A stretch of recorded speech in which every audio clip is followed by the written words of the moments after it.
అద్వితీయ కుమారునిగా పుట్టిన వాని యందు విశ్వాసం ఉంచు ప్రతి వాడును నశింపక నిత్య జీవం పొందినట్లు ఆయనను అనుగ్రహించెను.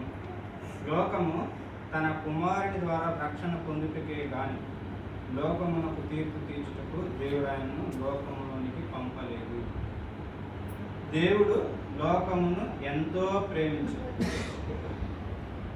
లోకం అంటే ఇది ఇదే మనం అంటున్నదే. ఈ లోకం అనే దీన్ని లోకం అంటే ఎంతో ప్రేమించాడు. ఆయన ప్రేమించాడు కాబట్టే ఈరోజు మీరు ఇక్కడ ఉన్నారు, నేను ఇక్కడ ఉన్నాను. ముగ్గురు చెప్పారు చాలా మంచి మాటలు. నేను అవే చెప్పాలని నేను అనుకోవట్లేదు, కానీ మీరు మాత్రం దేవుడు మమ్మల్ని ప్రేమిస్తున్నాడు, దేవుడే ప్రేమిస్తున్నాడు. ఇక డానియేల్ గారు కానీ ఈయన కానీ ఎంత ప్రేమిస్తారు? కొద్దిగా వెళ్ళిపోతాం, మేము సర్దుకుంటాం, మేము ఎక్కువ ప్రేమించలేము.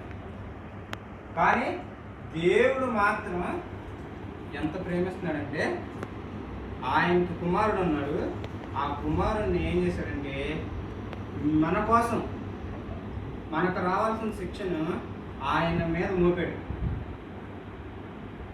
ఈ ఒక్క విషయం మీకు అర్థమైంది అనుకోండి, భూమి మీద మనం ఎలా బ్రతికినా పరలోకం వెళ్ళి పరలోకం వెళ్ళింది ఎవరో తెలుసా?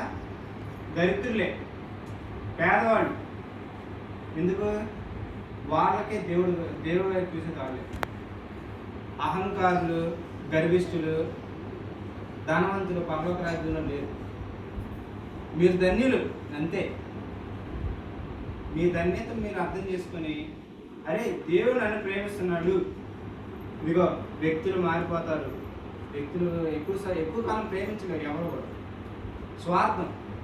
ఇప్పుడు నేనేమనుకుంటా, ముందు నా కుటుంబానికి చూసుకోవాలి, మీ గురించి ఆలోచించండి. కానీ దేవుడు అలా కాదు. అరే ఇతడు నా పోలికలో చేయబడ్డాడు.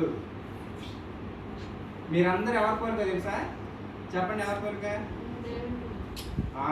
దేవుని పోలికలో చేయబడ్డారు. మమ్మల్ని చూసి ఎవరో పట్టించుకోరు, మేమంటే ఎవరికి నచ్చం, మేము మోర బ్రతుకుతాం, సంతోషం, మోరలే బ్రతుకుతాం. కానీ దేవుని పోలికలో మీరు ఉన్నారు. దేవుడు నన్ను ప్రేమిస్తున్నాడు, మీరు దేవుడు నన్ను ప్రేమిస్తున్నాడు అని అర్థం చేసుకోండి. ఆయన అర్థం చేసుకొని కుమారుడైన యేసుక్రీస్తు మా గురించి ఏం చేస్తాడని మీరు అర్థం చేసుకోండి. యేసుక్రీస్తుని నమ్ముకోండి, నిత్యరాజ్యానికి వారసులు. నా మాట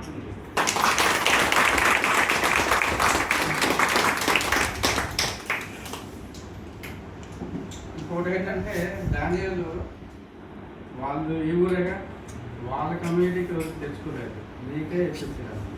చాలామంది వాళ్ళు కొంతమంది కూడా చాలామంది ఎఫెక్ట్ అయ్యారు.